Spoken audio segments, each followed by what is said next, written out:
গীতা পাঠ অনুষ্ঠান বিজেপির বাবুরা অর্গানাইজ করেছিল।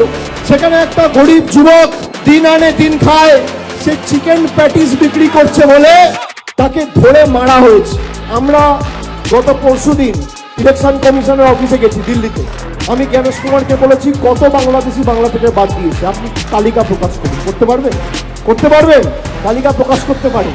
একদিকে মমতা বন্দ্যোপাধ্যায় দিচ্ছে, আর একদিকে মোদী সরকার নিচ্ছে। আপনি কার সাথে থাকবেন সিদ্ধান্ত আপনার।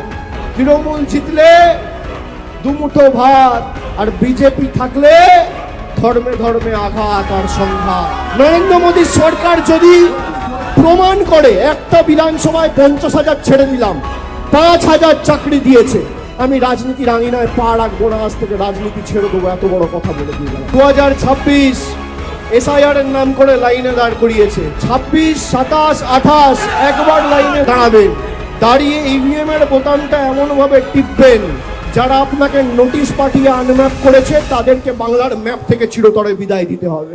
যতই করো হামলা, আবার জিতবে। জয় বাংলা, জয় বাংলা, জয় বাংলা।